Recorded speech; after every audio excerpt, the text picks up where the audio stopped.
Hey, how you all doing? Welcome to this FCPX tutorial. In this tutorial, I'm going to talk through a user presets and how to save user presets on effects or sound and things like that. I'm sure that you all, when you're making or you're creating your projects in FCPX, you will all use sort of the same preset all the time. You might sharpen a picture or you might use a sound preset and you might use the same one over and over again. It gets a little bit annoying doing all the settings every single time that you use a video clip. So I'm going to show you how to save user presets with a new update 10.2, which is really cool, some really good things. But I'm going to show you how to save user presets so you can just pick your presets from your presets sort of pane. So I'm just going to use this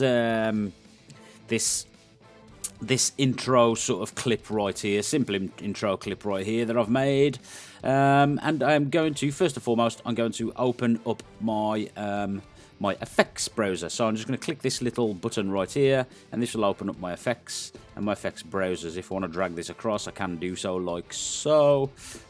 Generally, I have them on 2 or 3 sort of tiles per window, and then I'm going to open up my inspector up at the top here.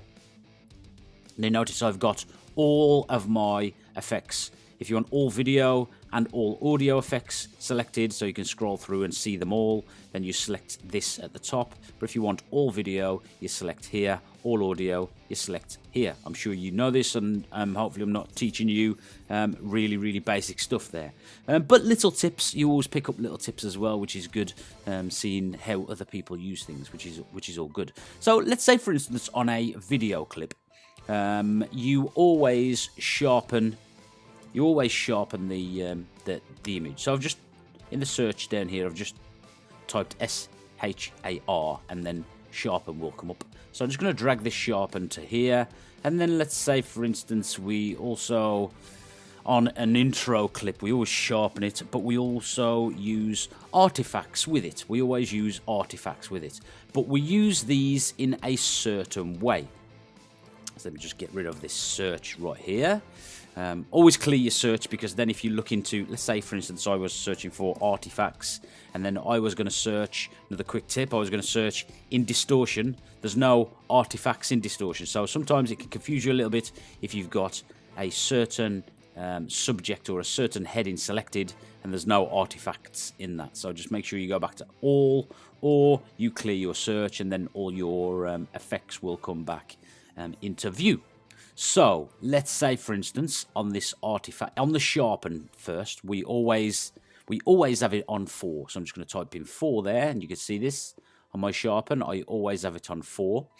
And on my color of my artifacts, I always have them on this sort of color here. You could obviously open up your colors and change your reds, your RGB, your reds, your greens, and your blues. But I always have it on this color here. I always have my blending mode on screen. I always have my opacity of the artifacts turned down, and I always have the blur amount turned up. But I also always have them on the left-hand side. So I've changed quite a few of the settings there of the artifacts. Now, I always use these, or I often use these on certain clips. So I want to now make this a new effect. So we've got the introduction of this tab here. It's the Save the Effects preset, and it saves a combination of video effects as a preset, which appears in the effects browser and functions like any other video effect. So just going to click the Save Effects. Now, we can name our effect here, and we can choose the category, i.e. the category down here. We can choose the category in where we have it. But we're not happy with any of these categories. We want to create our own. So what we're going to do is we're going to just little 2 arrows here on the basics, and we're going to create new category.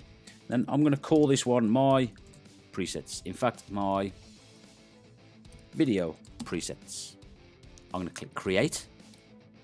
You won't see it in here right away until you close this box here. So you won't see it over here until you close this box here. I'm then going to call this this preset, I'm going to call it sharp and artifacts. Call it something that you know what it's going to be the next time you come back to it. Now, in these little tick boxes here, we can have the effect. Yes, we want to the effects, and we want to We want to have the sharpen and all the presets that we've adjusted for that in our inspector. Likewise with the artifacts, we want to include the artifacts and all the presets that we've had for that in our inspector. Now bear in mind, these are not going to change your normal effects templates that are already over here. They're just going to change the one, so you're making a new one. We can have the transform, because in here you've got the transform, so we can have the transform included. If you've cropped, distorted it, or conformed or composited it in any way, then you can save them also. Keyframe timing, you can either maintain, so if you've set a keyframe over a certain video time, you can maintain that keyframe timing if you have keyframed it, or you can stretch to fit the video in use. I would always suggest that it's probably not, unless you're going to use it for an intro, the same intro and over and over again, it's probably not a good idea to have keyframes and then save that keyframe unless it's in an audio clip. So then we're just going to click save. And then over here on the right hand side, you will see my video presets, and I've got the sharp and artifacts. So if I now just get rid of my sharpen, get rid of my artifacts. In fact, let me just get rid of the clip in total. And then I drag the clip fresh back where it was. You'll see if I play through that clip, nothing. But if I go to my video presets, I drag this sharp and this artifacts on, I get exactly the same. The sharp amounts on 4. I can change them if I want, and it won't change this preset. So if I change them now, it won't stick with the preset. I can obviously change the color, so I can change all the presets, but it won't change the preset. If you want to change the preset, you have to save it, and it's just like saving a file or a document. You just save over the top of it if you want to change that preset. If you want to locate them, all you simply do is right click, reveal in Finder, and you'll see that they are indeed in your library, your application support, your pro apps, and your effects presets. It's a great inclusion on the new 10.2 update, and I will show you some more 3D and creating sort of intros with FCPX. So hope this helps you out. If you have any questions or any problems, please write them in the comments below, and take care.